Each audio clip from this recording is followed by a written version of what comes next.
समय की बात है। हरियापुर गांव में एक गरीब आदमी बिरजू अपनी पत्नी गौरी के साथ रहता था। उसका अपने गांव में बस एक छोटा सा खेत था। हरियापुर गांव में अत्यधिक लोग गरीब और किसान थे जो अपनी खेती पर ही निर्भर रहते थे, और कुछ लोग मजदूर थे। इस गांव में एक जमींदार राम था जो लालची, घमंडी और निर्दयी था। उसके पास गांव के कई लोग काम करते थे जिनके पास खेत नहीं था, लेकिन रामलाल उन लोगों पर बहुत अत्याचार करता था।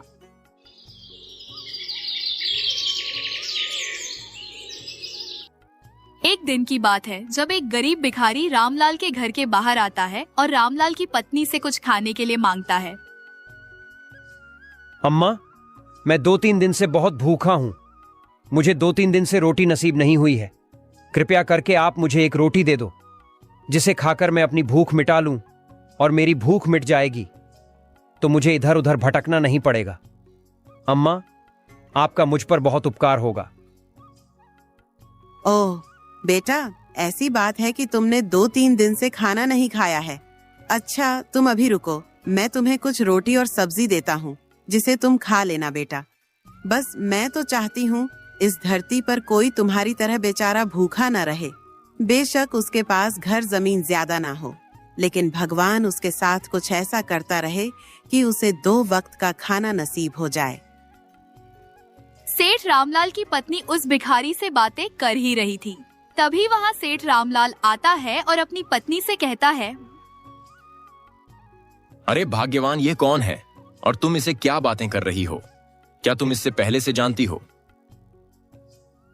अरे जी नहीं, यह तो बेचारा एक भिखारी है। दरवाजे पर आ गया और कहने लगा कि मैं खाना नहीं खाया है तो मुझे एक रोटी दे दो। इसीलिए मैं इस बेचारे के लिए एक रोटी लेने के लिए जा रही थी। जब तक आप आ गए हो बेचारे को खाना नहीं मिल पाता। इसीलिए देखो तो कितना दुबला पतला है, मानो कि इसमें जान ही ना हो। और मैं इसे कुछ रोटी और सब्जी दे दूंगी तो यह बेचारा खा लेगा तो इसके शरीर में कुछ जान मालूम होगी।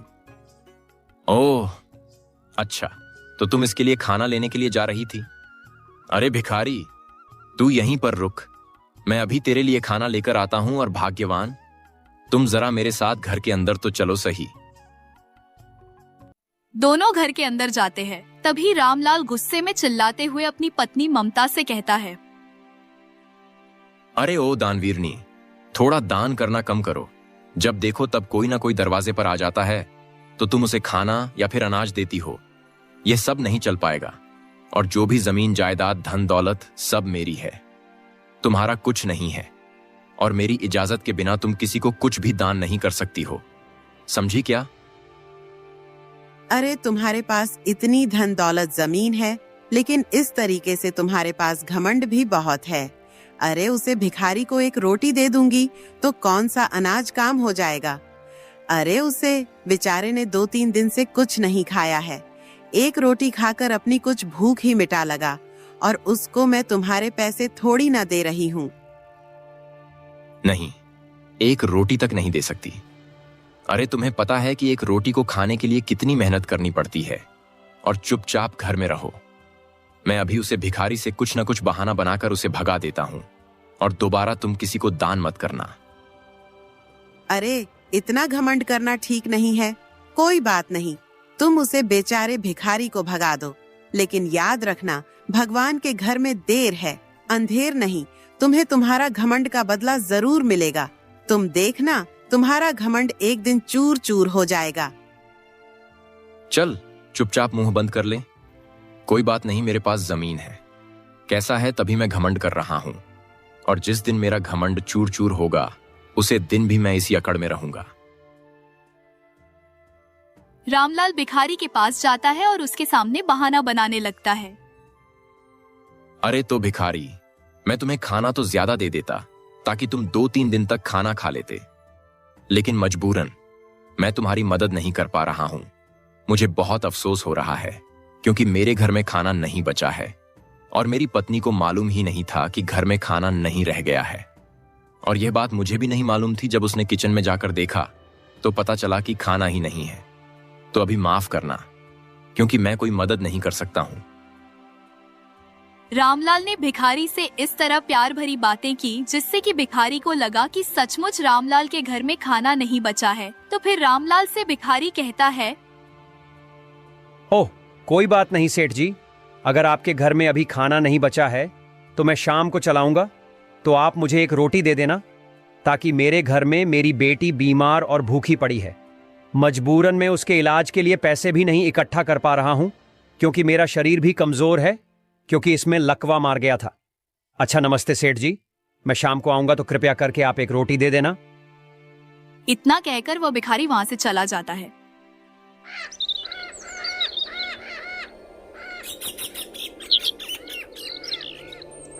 भिखारी बेचारा पेड़ के नीचे बैठ जाता है और खुद से कहने लगता है, हे भगवान, ये कैसी गरीबी है। इसमें नहीं चैन से कुछ खा पाता हूं और ना ही घर वालों को कोई सुख दे पाता है, और भगवान तुमने मुझे गरीब बनाया है तो इसका मुझे कोई अफसोस नहीं है, लेकिन कम से कम अपाहिज तो ना बनाया होता। और अगर मुझे कोई देखता होगा तो उसको तो मैं बिल्कुल आम आदमी लग रहा होगा, लेकिन अगर मैं कोई वजन उठाऊंगा तो गिर जाऊंगा। भिखारी बेचारा अपनी समस्याओं को लेकर अपने मन में खुद से ही बातें करते हुए बैठा था। उसे सेठ रामलाल पर इतना यकीन था कि वह शाम को उसको खाना दे देगा। इधर बिरजू अपने पड़ोसी किसान से बातें कर रहा था। अरे भाई रामू, मैं क्या बताऊं। देखो भाई, हमने अपने खेतों में बहुत मेहनत करते हैं, लेकिन हम लोगों को हमारी मेहनत का फल नहीं मिलता। पता नहीं ये भगवान हमसे क्या चाहता है। जमींदार सेठ रामलाल हर फसल पर अच्छा खासा कर लेता है और आधी फसल कर देने में ही निकल जाती है, और फिर हमारे पास बचती है आधी फसल। उससे हम लोगों का गुजारा नहीं हो पाता है। हाँ भाई बिरजू, तुम बिल्कुल ठीक कह रहे हो, लेकिन हम लोग कुछ नहीं कर सकते। इस गांव में जो नियम और शर्तें चल रही हैं, उन्हीं के मुताबिक हमें भी चलना है, और पता नहीं इस गांव की यह नियम और शर्तें कब खत्म होगी और हम जैसे लोग कब अपनी जिंदगी अपने मन से जी पाएंगे। दोनों गांव की नियम और शर्तों को लेकर बहुत परेशान थे, लेकिन उसे गांव की नियम और शर्तों के मुताबिक सबको चलना पड़ रहा था।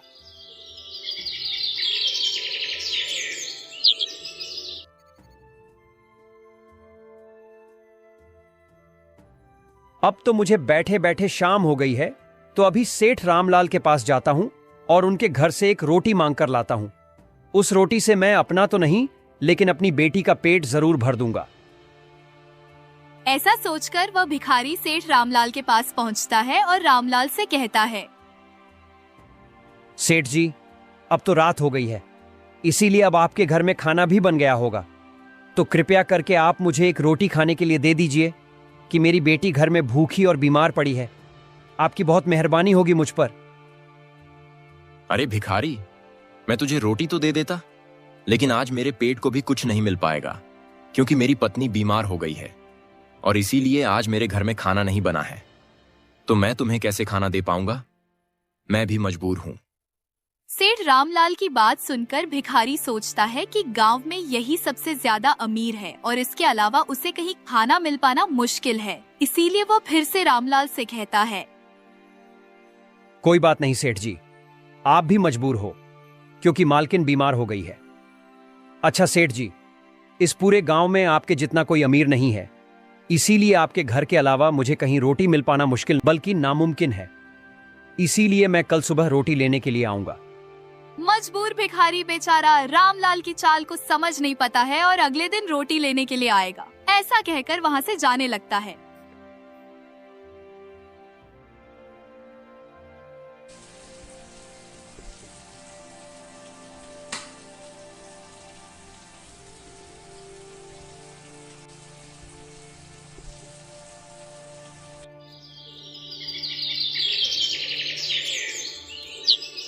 अगले दिन सुबह होते हैं, वह भिखारी फिर से रामलाल के पास आता है एक रोटी को लेने के चक्कर में, लेकिन इस बार तो कुछ अलग ही देखने को मिल रहा है।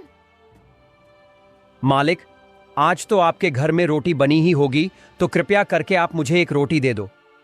मैं बार बार आपके दरवाजे से वापस लौट रहा हूं, तो आपको भी बुरा लग रहा होगा।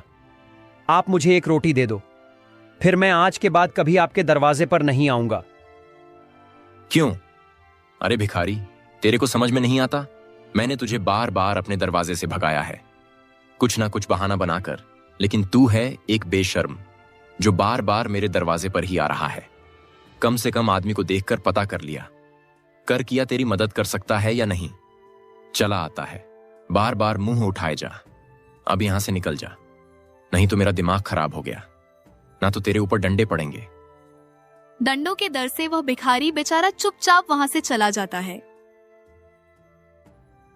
वह भिखारी घूमते घूमते बिरजू के घर के पास पहुंच जाता है और आवाज लगने लगता है। अरे कोई है घर में, और अगर कोई घर में है तो मेरी मदद कर सकता है। क्या यह गरीब भिखारी आपके दरवाजे पर खड़ा है? कोई बाहर निकलकर मेरी मदद करो। उस भिखारी के चिल्लाने पर बिरजू तुरंत बाहर आता है और उस भिखारी से कहता है, अरे भाई तुम कौन हो और मेरे घर के बाहर तुम किसको बुला रहे हो? क्यों, तुम्हारा कोई काम है क्या? बड़े भाई, मैं कई दिनों से भूखा हूं और मेरी एक बेटी है जो बीमार और भूखी घर पर पड़ी है, लेकिन मेरे पास ना तो उसका पेट भरने के लिए खाना है और ना ही उसकी इलाज करने के लिए पैसा है। इसीलिए मैं सबके घरों पर जाकर कुछ मांग लेता हूं, और अगर कोई कुछ खाने के लिए दे देता है तो मैं खुद और अपनी बेटी को साथ में बिठाकर खाता हूं। और मैं काम नहीं कर सकता हूं क्योंकि मेरे शरीर में लकवा मार गया था, इसीलिए मैं काम करता हूं तो गिर जाता हूं। उसकी इतनी दर्द भरी और दुख भरी कहानी सुनकर बिरजू को रोना आ जाता है। रोते हुए स्वभाव में बिरजू भिखारी से कहता है, भाई तुम्हारी बड़ी दुख और दर्द भरी कहानी है। मेरे पास पैसे तो नहीं है, लेकिन मैं तुम्हें और तुम्हारी बेटी के लिए खाना जरूर दे सकता हूँ। बस मैं इतना ही कर सकता हूँ मेरे भाई, क्योंकि मैं भी गरीब हूँ, लेकिन भगवान ने मुझे कुछ खेत दे रखा है जिसके चलते मेरा घर चल जाता है। भाई आपका बहुत बहुत धन्यवाद जो आप मुझे खाना दे दोगे। आपके गांव के सेठ के यहाँ मैंने 3 बार खाना मंगा है, लेकिन उन्होंने एक बार भी खाना नहीं दिया और गालियां देकर भगा दिया। फिर बिरजू खुशी खुशी उसे भिखारी को खाना दे देता है। खाने को देखकर भिखारी बहुत खुश होता है।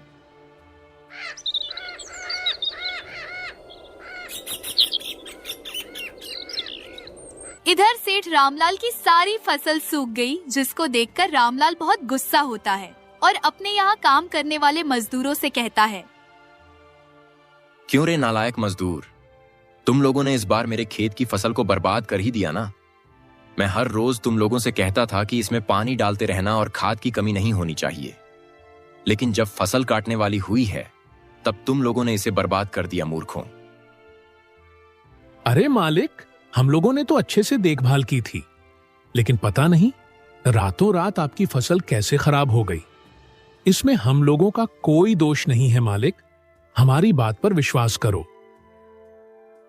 हाँ मालिक, रघु बिल्कुल सही कह रहा है। हम लोगों ने देखभाल में कोई कमी नहीं की है, और मुझे तो ऐसा लगता है कि आपकी फसल ऐसे खराब नहीं हुई है। इसमें तो कुछ और ही वजह है, क्योंकि फसल रातों रात खराब नहीं हो सकती। क्यों रे मूर्खों, जब तक फसल अच्छी तैयार हो रही थी तब तक तुम लोगों ने कभी ऐसा नहीं कहा है कि फसल में कोई और वजह है जिसके कारण यह फसल अच्छी तैयार हुई है। लेकिन आज जब फसल खराब हो गई है तो तुम लोग अपने आप को दोष न देकर किसी और की वजह बता रहे हो। अब तुम लोगों का हमारे यहां कोई काम नहीं है। निकल जाओ मेरे खेत से और कभी भी यहां नजर भी मत आना। मालिक, आप ऐसा मत करो, हम लोगों को काम से मत निकालो, क्योंकि आपके इतने अमीर होने का बस यही मतलब है कि आप हम लोगों को कम देते हुए आ रहे हो, और आपकी बदौलत ही हम लोगों का घर चल पा रहा है। अब तुम लोगों का मेरे यहां कोई काम नहीं है और मैं कुछ नहीं जानता हूं, चाहे तुम्हारा घर चले या ना चले, लेकिन तुम अब यहां से चुपचाप चले जाओ। अच्छा चलो मालिक, कोई बात नहीं। अगर आप काम देना ही नहीं चाहते हो तो मैं और रघु जा रहे हैं, लेकिन हम लोगों को अपने 3 महीने से पैसे नहीं दिए हैं, तो वह पैसे दे दो तो हम लोग अभी चले जाएंगे। अरे चले जाओ यहां से, मेरा दिमाग खराब हो चुका है। ऊपर से तुम पैसे मांग रहे हो तो मैं तुम्हें पैसे नहीं दे सकता, क्योंकि तुमने मेरी फसल खराब की है और ज्यादा बकबक की। ना तो इस गांव में भी रहने लायक नहीं बचोगे, क्योंकि इस गांव में सबसे बड़ा जमींदार मैं हूं। दोनों मजदूर सेठ रामलाल के डर से वहां से चले जाते हैं।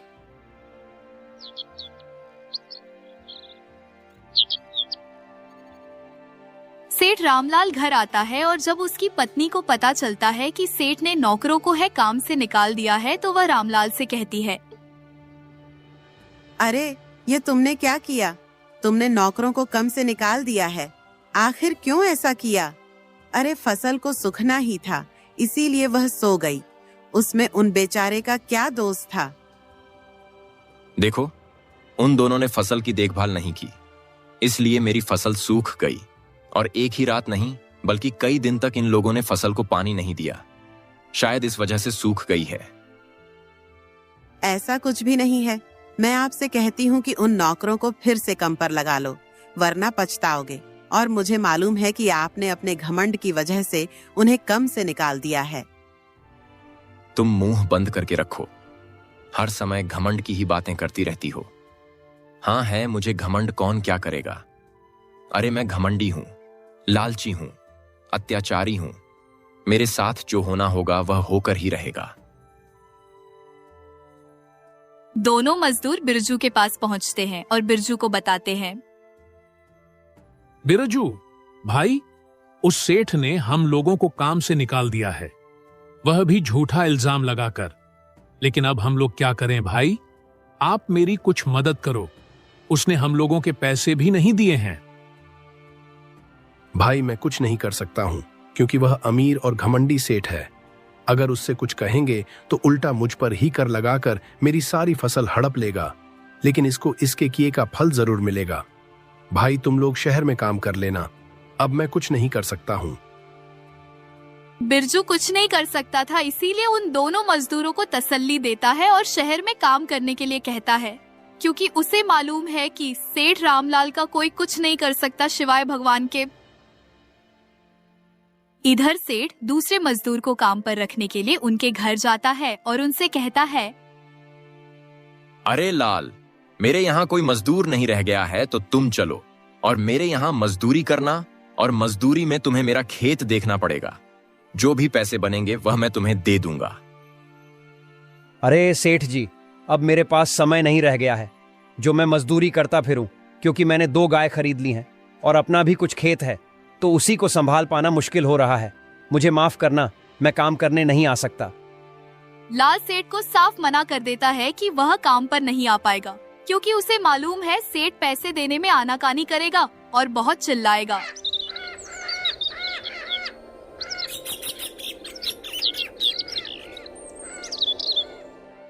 अगले दिन सुबह होते ही सेठ रामलाल की तबीयत खराब हो जाती है। तभी उसकी पत्नी ममता उससे कहती है, अरे जी, मैंने आपसे कहा था ना कि आपका घमंड टूट जाएगा, और देख लो, अपने उस भिखारी को खाना नहीं देने दिया था। उसी दिन से हमारा काम खराब हो रहा है। देखो, एक तो हमारी फसल खराब हो गई और दूसरी बात तुम बीमार हो गए हो। अब आप अपनी गलती मान लो और उस भिखारी से माफी मांग लो, शायद आपकी तबीयत ठीक हो जाए। अरे ममता, ऐसी कोई बात नहीं है, मुझे बीमार होना ही था, तभी मैं हो गया हूं। और चुप करो, कुछ ना कुछ रहती ही रहती हो।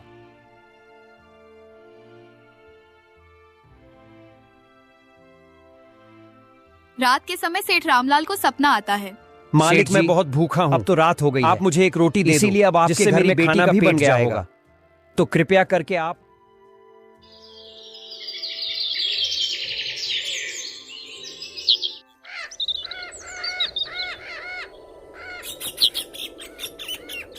अगले दिन सुबह अपनी गलती का एहसास हो जाता है, क्योंकि सपने में वही भिखारी आया था। ममता बिल्कुल ठीक कह रही थी कि मैंने उसे भिखारी को रोटी नहीं दी थी, इसीलिए मेरा सब कुछ बर्बाद हुआ है। और अब मैं उससे अपनी गलती माफी मांगूंगा।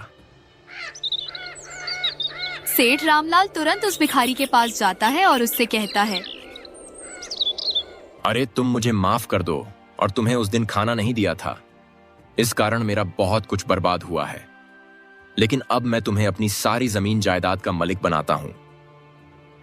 यह सब सुनकर भिखारी बहुत खुश हो जाता है। उसी दिन से रामलाल का घमंड टूट जाता है और सबसे मिलजुल कर रहने लगता है।